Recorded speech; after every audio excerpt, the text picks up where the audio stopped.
I was standing at my father's funeral when my sister leaned close and whispered, "You know he left everything to me, right?" She smiled when she said it. My stomach dropped so hard I thought I might fall into the front row. I was still wearing the black dress I had slept in after 2 nights at the hospital. My eyes burned. My hands were cold. The church smelled like flowers and dust and old wood, and my sister, the daughter who had barely visited him in 3 years, looked like she had just won the lottery. At first, I thought she was trying to hurt me. I had no idea how much worse it really was. My name is Maya. I'm 31 now. Lily is 29. Growing up, she was the center of our house, our street, and honestly, our whole family. When Lily laughed, people laughed with her. When Lily cried, people rushed to fix it. When I spoke, people listened just long enough to wait for Lily to speak next. That was our normal. I did not have a bad childhood in the way people picture it. No broken windows, no police, no screaming every night. What we had was softer, cleaner, harder to explain.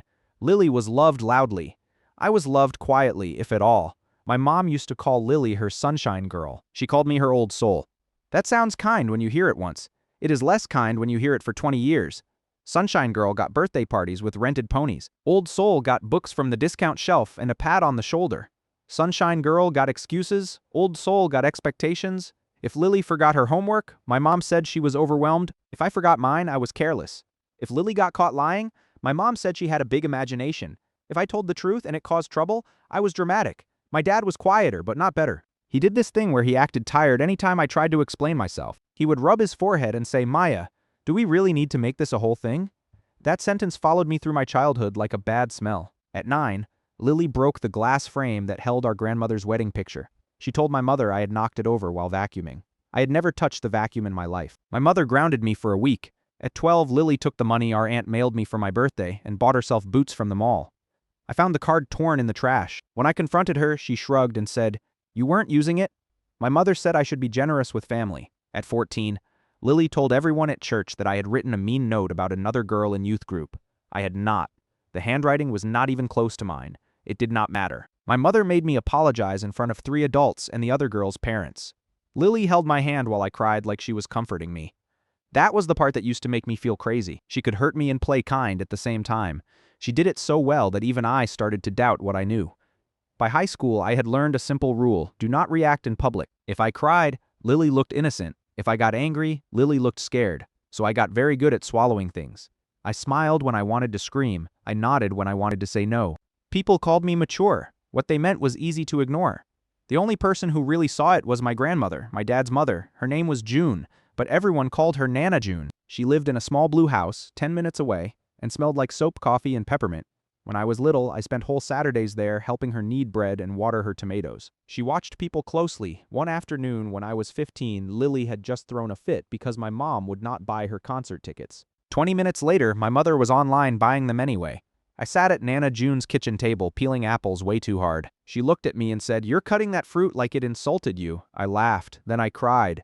I told her I felt bad for being jealous of my own sister. Nana June wiped her hands on a towel and said, "Jealous is not the word. You're tired of being erased." I still remember that sentence. No one had ever said it out loud. Tired of being erased. That was exactly it. I loved Nana June for seeing me. I think my mother hated that she did. Anytime Nana June praised me, my mother found a way to correct it. If Nana said I was smart, my mother said Lily was people smart. If Nana said I was dependable, my mother said Lily had more spirit. My mother acted like praise was pie. If I got a slice, Lily might have less. So she made sure that never happened. In college, things got easier for a while, mostly because I was gone. I got a scholarship to a state school 2 hours away. My mother cried at drop-off and told my roommate I was shy and needed encouragement. Lily, who was still in high school, sat on my dorm bed and said, "Don't become weird and forget where you came from." I almost laughed. Weird was her favorite word for anything she could not control. College was the first place I felt normal. People listened when I talked. Professors remembered my work. Friends invited me places without it turning into a contest. I worked hard. I studied business. I waitressed at night. I slept too little. I loved every second of it. Then, during my second year, my dad called and said Lily was struggling. That was not unusual. Lily struggled whenever life asked something basic of her. This time she had failed 2 classes, wrecked her car, and maxed out a credit card my parents had secretly given her. My dad sounded ashamed, but not ashamed enough to stop paying. By then, I knew how things worked. I sent home some of my work-study money anyway. I told myself it was for my parents. Maybe part of me still hoped being helpful would finally matter. It never did. When I graduated, I moved back home for 6 months to save money. That was my mistake. Lily was 22 then and still living there, working part-time at a boutique for about 3 weeks at a time before quitting every job she got. She had mastered the art of being helpless in high heels. The first month I was back, she borrowed my laptop without asking and spilled iced coffee into the keyboard. She put it back on my desk like nothing had happened. When I asked about it, she blinked and said it was already like that. My mother asked why I was using such an accusing tone. The second month, Lily used my debit card to order clothes online. Not hundreds of dollars, just enough to make me doubt myself. 92 here, 48 there, 36 there. When I noticed, she said she must have saved my card by accident. My mother said mistakes happen. The third month, Lily brought a guy home from a bar and let him sleep in my bed because my sheets were nicer. I came home from a late shift and found a stranger in my room wearing my robe. I froze in the doorway. He sat up, startled, and said, "Lily said this was the guest room." I stood there so shocked I could barely breathe. My mother came down the hall, saw him, and said to me, "Don't make this into a scene," that sentence again. "Do not make this a whole thing. I wanted to leave that night, I should have." But 2 weeks later, Nana June fell in her garden and broke her hip. Everything changed after that. She needed help during recovery, so I moved into her house for what I thought would be a few weeks. It turned into almost a year, and it was the best year of my life. I worked during the day at a local event company, then came home and helped Nana with dinner, medicine, and physical therapy. She improved slowly. We settled into a rhythm. That old blue house became the first place I ever felt safe. Lily came by twice the whole time, once to complain that Nana's couch smelled old, once to ask if Nana would co-sign a lease for her. Nana said no both times. After the second visit, she looked at me and said, "Your sister treats every room like a stage." I laughed so hard I almost spilled tea. One night, after we washed dishes, Nana asked if I wanted the old bakery recipes. I said of course. Then she surprised me. She said, "I'm not just talking about the recipe cards. I'm talking about the business." I stared at her. When my dad was a kid, Nana June and her husband had owned a small neighborhood bakery downtown. They sold it when my grandfather got sick, but the building stayed in the family through a complicated trust and a long lease. I had heard pieces of that story. What I did not know was that the lease was ending soon. Nana still owned half the building. The other half had come back to her after some legal mess with a cousin years earlier. The place was old and needed work, but it was in a good area now. Property values had gone up. Developers had been calling for years. Nana said no every time. Then she said something that made my hands shake. "I want you to have first choice," she told me. "Sell it if you want, fix it and run it if you want, but I want it to go to someone who understands work." I could not speak for a second. No one in my family had ever handed me a future before. I asked why me. She looked offended. "Because you show up," she said. That sentence hit me so hard I had to look down. Because you show up. I wish that had been the end of the story. It would have been nice if love and justice arrived together, clean and easy, but families like mine do not work that way. A month later, my mother found out. Not from me, from Lily. Lily had gone through a drawer in Nana's study while pretending to look for a phone charger and found papers about the building. She did not understand all of it, but she understood enough. That Sunday, my parents invited themselves over for dinner. My mother brought pies she did not bake. My dad kept clearing his throat. Lily wore white jeans to Nana's house in October like the weather made rules for other people.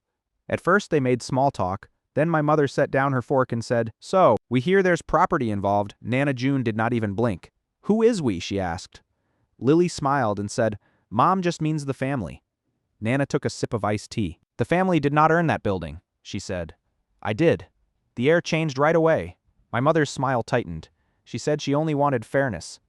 That was rich. Fairness had never interested her before. Then she started listing reasons Lily would be the better choice. Lily was more social. Lily understood people. Lily had taste. I sat there stunned, half from anger and half from the sheer nerve of hearing my life reduced in front of me again. Nana let her talk. Then she turned to my father. "Do you agree with this?" she asked. He stared at his plate for 3 long seconds. Then he said softly, "I think both girls should benefit." Both girls. Lily had not changed a bandage, washed a dish, or driven Nana to a single appointment, but suddenly we were both girls.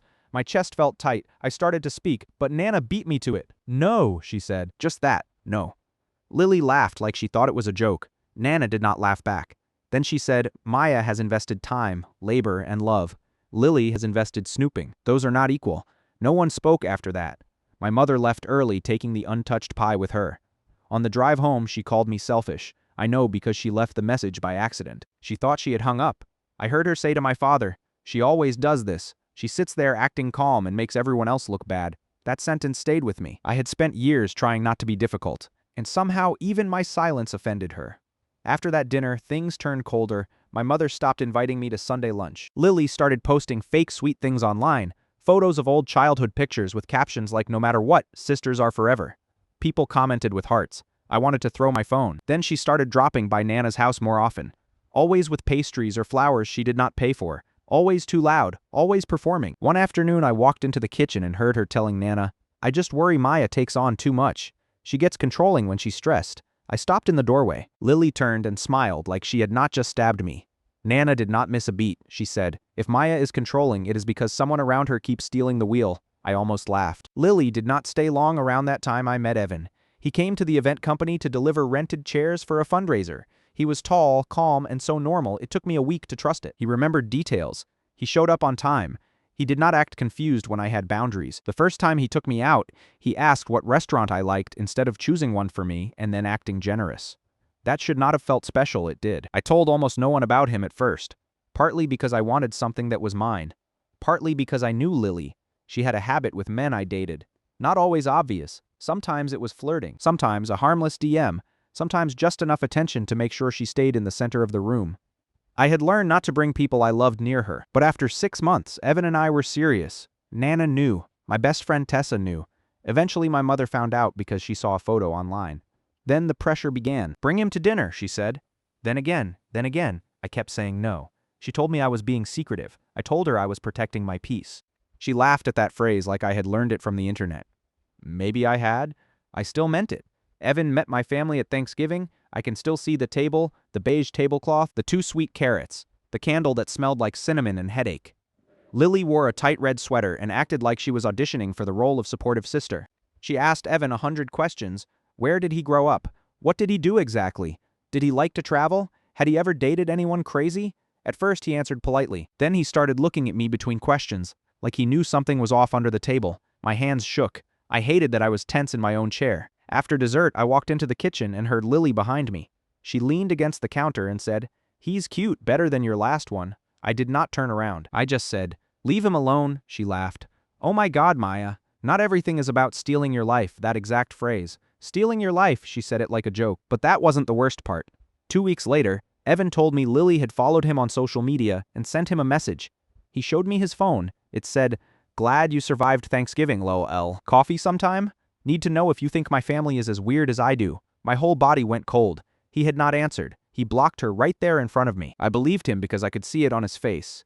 He was disturbed, but I also felt something darker. Not surprise recognition. Like a bad movie starting again. I told him everything then. About the birthday money, the lies, the boyfriend from high school, the constant twisting of reality. He listened without interrupting. When I finished, he took my hand and said, "I'm sorry they taught you to expect this." I started crying so fast it embarrassed me, not because I was sad, because someone finally believed me without needing proof. Things stayed calm for a while after that. Then, 6 months later, Nana June had another fall. This one was worse. She never fully recovered. She was in and out of the hospital that winter. I spent nights in a chair by her bed, waking up every time a machine beeped. My mother came twice. Both times she complained about parking. Lily came once and took a selfie in the room when Nana was asleep. I made her delete it. She rolled her eyes and said I was impossible. During those months, Nana got serious about her paperwork. Her lawyer came by the house twice. I sat in on one meeting because Nana asked me to take notes. That was when I learned the full truth. Not only was I getting first option on the bakery building, Nana had already changed other things years ago.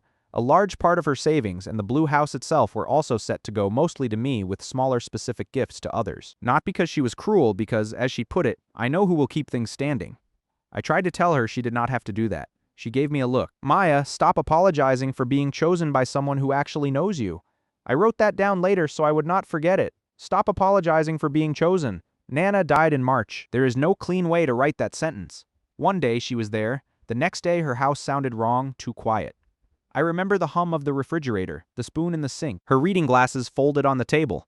I remember standing in her bedroom holding one of her sweaters to my face and feeling my knees give out. Grief was not a wave for me. It was static. Everything looked normal and felt broken. The funeral was small. Tessa held my elbow the whole time.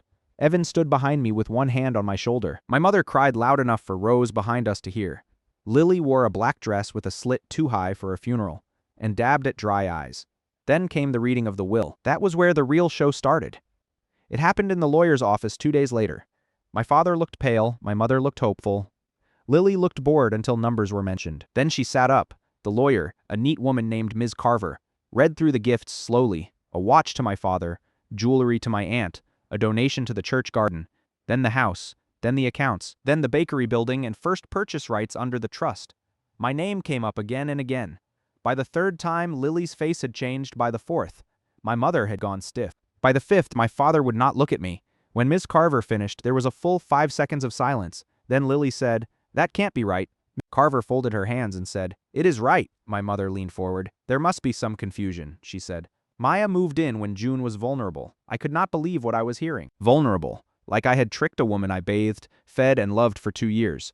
My hands shook under the table. Ms. Carver's expression went hard. "June made these changes over time," she said. "She was evaluated. There's no question of capacity." Then Lily laughed. Not a nice laugh, a sharp one. "So the reward for playing nurse is getting everything?" I turned to her so fast my chair scraped. Tessa touched my arm. Evan's jaw tightened. I said very quietly, "You took selfies at her hospital bed." For once, Lily had no answer. "My mother did," she said. "This is exactly what I was afraid of. Maya always turns things ugly." That sentence again, in a new outfit. I stood up because if I stayed seated, I was going to scream. The lawyer asked if we wanted a break. We did not take one. My mother started asking legal questions. Could the will be contested? Could the trust be paused? Could the house be sold anyway? "Ms. Carver answered calmly, but the answer was always some version of no. By the time we left, my mother was not crying anymore. She was furious. In the parking lot, she hissed at me. "You knew." I said nothing. She stepped closer. "You let us sit there like fools." Still, I said nothing. Then Lily said, "Enjoy it while it lasts." I should have paid more attention to that sentence, because a week later, someone broke into the blue house. Nothing huge was taken, a small lockbox. Some files, Nana's old recipe binder. At first, I thought it was random. Then I noticed which drawer had been pulled out. The one with copies of the trust papers. My whole body went cold. The police took a report. They asked if anyone had a key. I said yes, my parents, Lily, and me. They asked if I suspected anyone. I froze. I wanted to say yes, but saying it out loud felt like crossing some final line. So I said, "I don't know." That was true in the weakest possible way. Later that night, Evan came over and found me sitting on the kitchen floor with papers spread around me. He crouched down and asked what was missing. I said not enough to matter legally, just enough to tell me it wasn't random. He was quiet for a second. Then he said, "Install cameras." I did the next day. 2 at the front, 1 at the back, 1 in the hall by the office. 3 days later, my mother called and said she wanted to come by and talk like adults. I almost laughed, adults, as if she had not accused me of manipulating a dying woman. I said no, she came anyway. I saw her car through the front window, then Lily's. My stomach dropped. I did not let them in right away. I turned on the hall camera feed from my phone first. Then I opened the door but kept the chain on. My mother looked offended. Lily looked amused. "Really?" Lily said, eyeing the chain. "Really?" I said. My mother started with a speech about family, about grief, about misunderstandings. Then she shifted. She said it would only be fair to split everything equally. I told her Nana had already decided what was fair. That was when Lily lost her smile. She said, "You think because you played saint for 2 years, you get to own us now? Own us, as if I had ever owned a second of peace in that family." I said, "No one is asking to own you. I'm asking you to leave me alone." My mother tried a softer tone. "Sweetheart, you know Lily needs more support." There it was, always back to Lily. I asked, "Needs it for what?" Neither of them answered. So I did something I had never done before. I said no, just that. No, no long explanation, no apology, no effort to make it easier for them to hear. The look on my mother's face was almost childlike, like she had touched a hot stove and could not believe it burned. Lily's expression went flat. Then she said something I will never forget. "You always acted like the victim, but you're just greedy." I almost laughed. Greedy from the girl who had stolen birthday money, my debit card, boyfriends, and now possibly legal documents. I said, "Leave." They did not. My mother put her hand on the door and said, "You're making a huge mistake." I said louder, "Leave." Evan had been upstairs on a work call. He came down, then stepped behind me and said, "You heard her." That changed things. My mother hates witnesses. She pulled Lily back and said they would go. As they walked to the car, Lily turned and shouted, "He's not even going to stay with you once he sees who you are." That should have sounded ridiculous. Instead, it hit a bruise I had had for years. Evan closed the door, slid the chain back, and looked at me. "I'm staying," he said. Then, softer, "If you want me to?" I nodded because I could not speak. He stayed. A week later, someone posted a long anonymous message in a neighborhood Facebook group. It said I had manipulated my grandmother, isolated her from family, and pushed a last-minute property scam. The wording was careful, so careful it almost sounded legal. That scared me more than open anger would have. People commented things like, "If true, that's disgusting. If she really did that, shame on her." My hands shook as I scrolled. Then Tessa called and said, "Do not reply yet." She worked in PR, she knew mobs, she came over with takeout and read the post 3 times. Then she pointed at one sentence. Only a family member would know that detail, she said. The detail was about an argument in the hospital hallway when my mother had complained about parking. No one else was there. I screenshotted everything. Then I called Ms. Carver. She told me not to engage publicly and to keep records. That was the first time I realized this might become more than family drama. This might become strategy. I started documenting everything. Texts, voicemails, screenshots, dates, times, unexpected visits. I bought a notebook and wrote in it every night. At first it felt paranoid. Then it started to feel smart, because 2 weeks later, Lily tried something even dumber. She called Evan from a blocked number. He only answered because he was expecting a client call. It was Lily. He put it on speaker the second he realized. Her voice went sugary right away. She said she wanted to clear the air. She said she thought I was unstable from grief. She said maybe the two of them should meet for coffee because I sometimes hear what she wants to hear. My face went hot. Evan looked at me, then said, calmly, "Do not call me again." She laughed and said, "Wow, she really has you trained." He hung up. I was shaking so hard I had to sit down. He knelt in front of me and said, "She wants you to react without thinking." I knew he was right. That was exactly Lily's game. Push, smile, watch the other person explode, then point at the explosion like proof. So I got quieter, not weaker. Sharper. About a month after Nana died, the bakery tenant officially moved out. The building was empty. Dusty old, but full of possibility. The first time I unlocked the front door after getting the keys, I stood in the middle of the room and cried. The tile floor was cracked. The back ovens were ancient. The paint was tired, but I could see it. I could see light in the windows, bread on shelves, coffee steam, people laughing near the counter. I could see a life that belonged to me. Evan took one look around and said, "This place has bones." Tessa wrinkled her nose at the dust and said, "Please tell me you're keeping the blue trim." It's weird in a good way. For the first time in my life, a future felt bigger than survival. So of course my family tried to ruin it. When word got around that I was planning to reopen the bakery, my mother started telling relatives I was in over my head. Lily told people I had no real business experience. This was funny because she had been fired from a tanning salon for showing up drunk to inventory, but facts had never slowed her down. Then my cousin Ben, who means well and thinks gossip is networking, told me something useful. He said Lily had been bragging at a bar that she was getting the building in the end anyway. I asked what that meant. He shrugged and said she did not explain. My stomach dropped. I doubled the camera storage and changed the locks again. Good thing I did, because 3 nights later, the back camera at the blue house caught someone trying the door. It was dark, the hood was up, but the walk was familiar. The slight swing of the left arm, the impatient jerk at the handle. Lily. I watched the clip 4 times, then a 5th. I felt sick and steady at the same time. There it was. Not suspicion. Proof. Ms. Carver told me to save copies in multiple places. The police took the footage and added it to the earlier report. Nothing happened right away. Apparently, trying a lock without entry is not dramatic enough for the world. But it mattered to me. It mattered because I was no longer imagining things around then. Evan proposed, not in public, not with a photographer hiding in a bush. He did it in the half-renovated bakery one Sunday morning while we were covered in dust and arguing about paint samples. He pulled a small ring box from his pocket, looked terrified, and said, "I know this place will be part of your life. I want to be part of it too." I laughed and cried at the same time. Then I said yes. For 24 hours I told no one except Tessa. I wanted one clean day. Then my mother saw the ring at brunch with my aunt. By dinner, 3 cousins knew. By morning, Lily texted me for the first time in weeks. Wow, guess desperation really is romantic. I stared at the message and felt nothing that scared me more than anger, because it meant something had started to die in me. Not hope, not love, just the need for her approval. A few days later, my mother called and said we had to fix this before the wedding.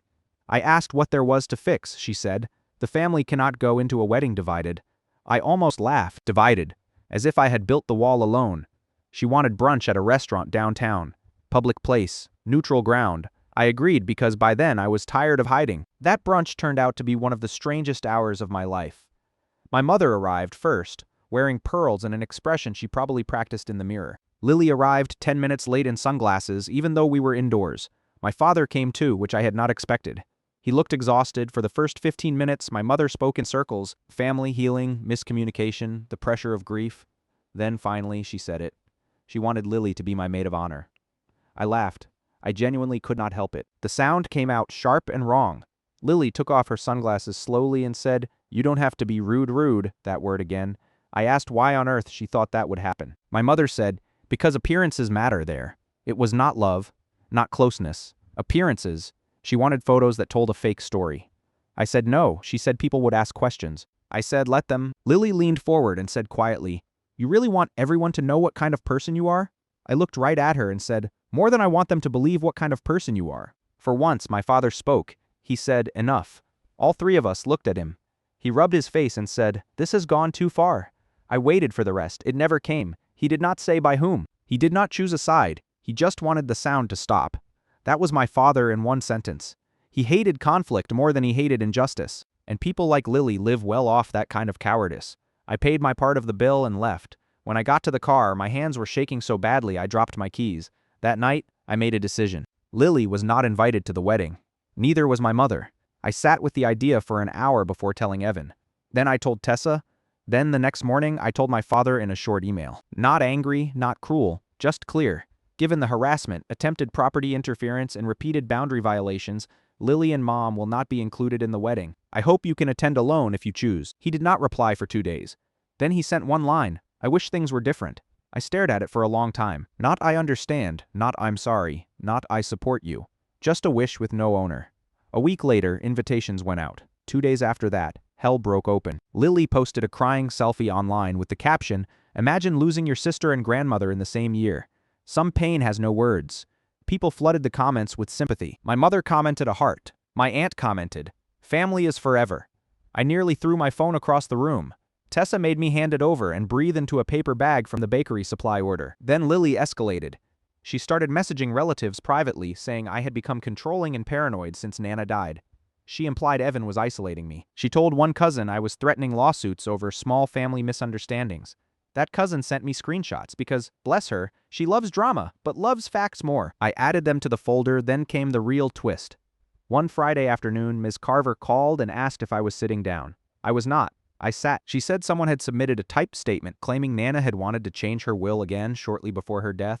I felt the room tilt. What statement? From whom? She could not tell me every detail yet, but she said the document was obviously suspicious and had not been executed properly. Still, it existed, and that meant someone was bold enough to manufacture paper. My first thought was Lily. My second thought was my mother helped. My third thought was that I had been stupid to think this would stop at gossip. I went cold all over. Then angry. Not hot anger, clear anger, the kind that sharpens instead of blinding. I asked Ms. Carver what we needed. She said, full documentation, witness timelines, and patience. Patience, I had spent my whole life being patient. But this time patience was a weapon, not a cage, so I used it. I dug through calendars, hospital visitor logs, emails, text chains, and old voicemails. Tessa helped me make a timeline. Evan set up cloud backups and labeled folders. We worked at my dining table until midnight for 3 nights straight. The more we built the timeline, the stronger it got. On the date, the fake statement claimed Nana wanted changes. She had not even been in a private room with my mother or Lily. She had been in imaging for part of the afternoon and under observation the rest. There were nurses, there were logs, there was no gap.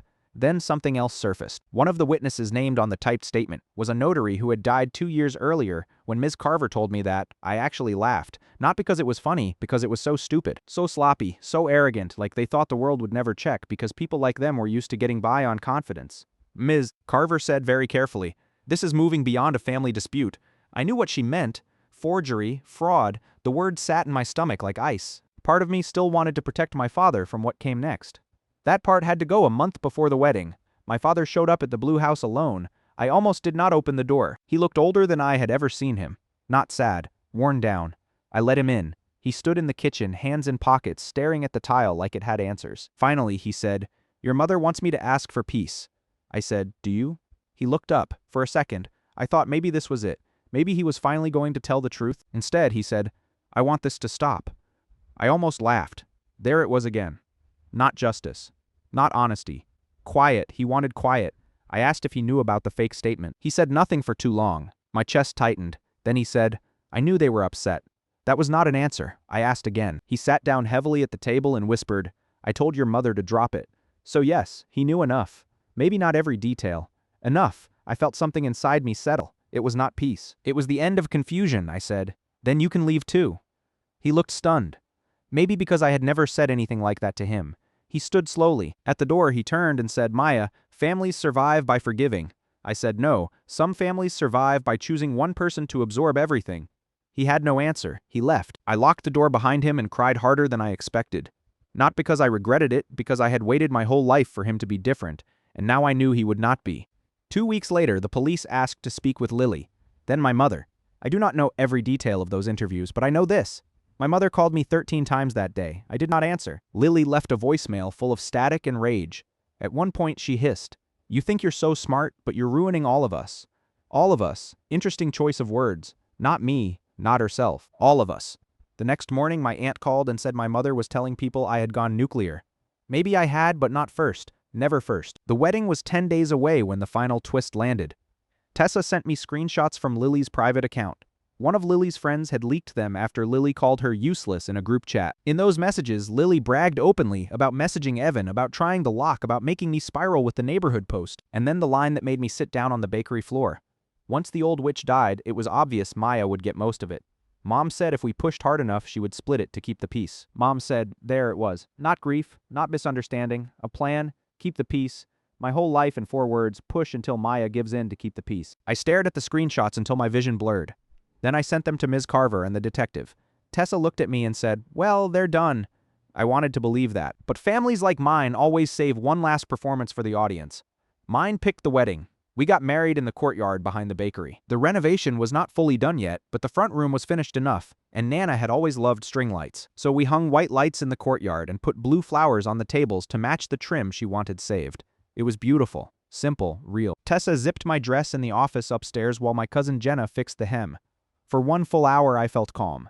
Then Jenna looked out the small front window and said, very carefully, Maya, your mother is here. My stomach dropped. Then she added, Lily too, of course. Of course they were. I walked to the window and looked down. My mother was in pale blue as if she had not heard a single word I had ever said in my life. Lily was in cream, not white, just close enough to be insulting on purpose. My hands started shaking. Tessa touched my shoulder and said, you don't have to go down there. But I did not alone. Evan came up from the courtyard. The second he heard, so did Ms. Carver, who was invited because by then she felt less like a lawyer and more like a battle-tested aunt. Yes, really. We all went downstairs together. At the front entrance, my mother was arguing with the event coordinator. Lily was filming on her phone. When she saw me, she put on instant tears. That speed still amazes me. She said loudly, I just wanted to make things right before your big day.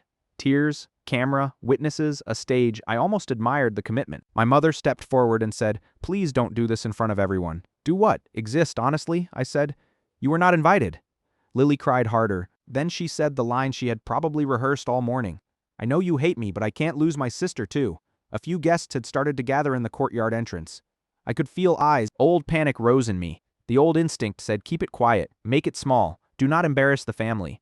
Then I looked at Tessa, then Evan, then Miss Carver. Then, through the open doors, I saw the blue flowers and the lights, and the place Nana believed I could build, and something inside me snapped into place. Not rage, clarity. I said loudly enough for the hallway and courtyard both to hear.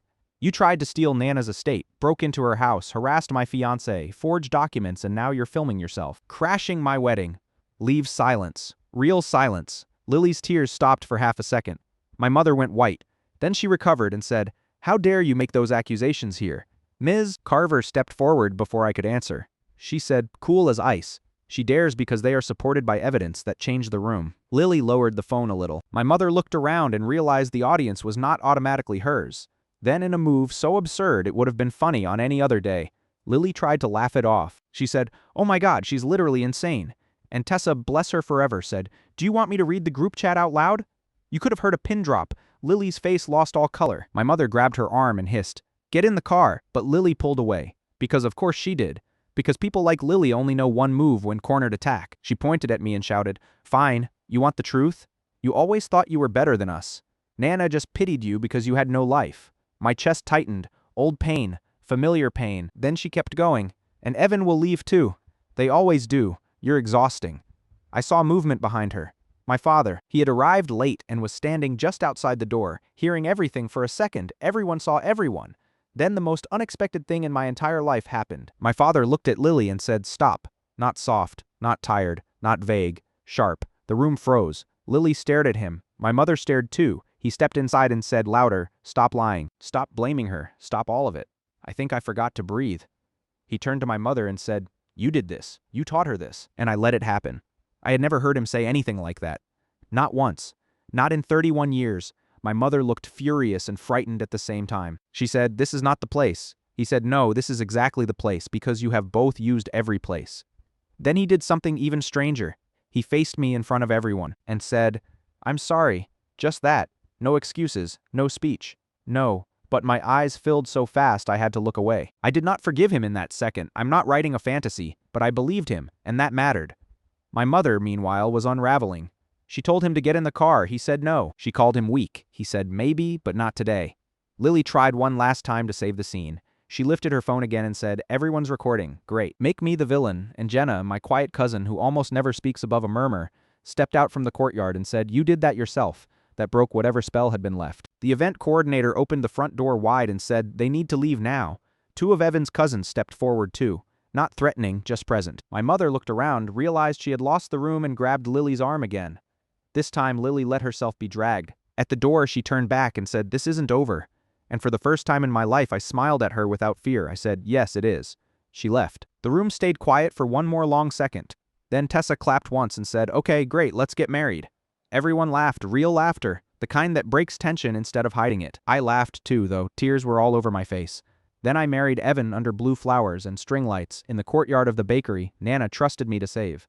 It was the happiest day of my life, not because it was perfect, because it was true. After the wedding, things moved quickly. The police investigation turned into charges tied to attempted fraud and unlawful entry issues. I'm keeping that part simple for obvious reasons.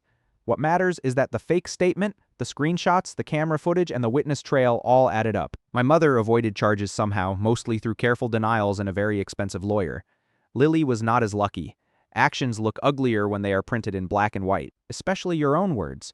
The neighborhood gossip turned fast. Funny how that happens when facts show up. People who had quietly believed the worst about me suddenly had very kind things to say. I did not need them to. That was new too. Not needing the late apology. My father started therapy. Again, not a fairy tale. He did not become a hero overnight, but he started calling without asking for peace first.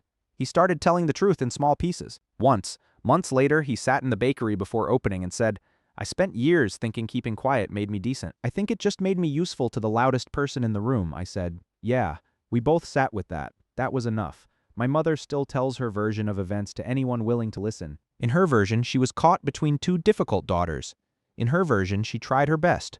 Maybe she believes that. People can believe almost anything if it protects the story they need about themselves. I stopped trying to correct every lie. It was exhausting and it changed nothing. I only correct what touches my business, my marriage, or my peace. Everything else can float away. As for Lily, I heard she moved twice in 1 year and keeps saying she is starting over. Maybe she is. I honestly do not know. I blocked her number, her accounts, and anyone who wanted to act as a bridge. No more bridges. No more open doors just because we share blood. The bakery opened that fall. We named it June Bread and Coffee. The old blue trim stayed. We framed one of Nana's handwritten recipe cards near the register. On opening morning, I unlocked the front door before sunrise and stood alone in the dark for a minute. The air smelled like fresh paint, yeast, and hope. My hands shook a little as I turned on the lights. Not from fear, from awe. People came, then more people came, then the line reached the sidewalk. Tessa cried into a croissant. Evan burned the first batch of bacon and pretended he had done it on purpose. Jenna ran the register like she had been born there. At noon, my father walked in carrying a small potted tomato plant. For a second, I did not know what to do. Then he held it out and said, "She always put one near the back door." I took it. We both looked at the plant instead of each other. Then I said, "Thanks, Dad." That was enough too. Sometimes healing is not a grand speech. Sometimes it is a tomato plant and two people trying not to ruin it. A year has passed now. I'm writing this from the office upstairs while the afternoon crowd hums below me. There is flour on my sleeve. There's a coffee ring on this desk. There's a life downstairs that my younger self would not have believed possible. Every now and then someone asks if I regret exposing everything so publicly at the wedding. The answer is no. I regret that it became necessary. I regret the years before that, when I let shame keep me quiet and called it maturity. I regret every time I thought endurance was the same thing as love. But I do not regret the truth. The truth cost me a family image. It gave me a real life. That trade was worth it. The strangest part is this. For years, my mother acted like I was hard to love because I noticed what was happening. Lily acted like I was dramatic because I remembered. My father acted like I was difficult because I would not help bury it forever. But the problem was never that I saw too much. The problem was that they needed me not to speak. And once I did, the whole machine fell apart. Sometimes I think about that day in the backyard when Lily announced she was marrying my ex and my mother said everything worked out the way it was supposed to. That happened years before Nana died. I skipped over the details because by now you probably understand the pattern. Yes, Lily and my ex did get engaged. No, the wedding never happened. He cheated on her with one of her friends and left for Chicago. When I heard, I felt almost nothing, maybe a little tired amusement. That used to be the kind of story that would have swallowed my whole year.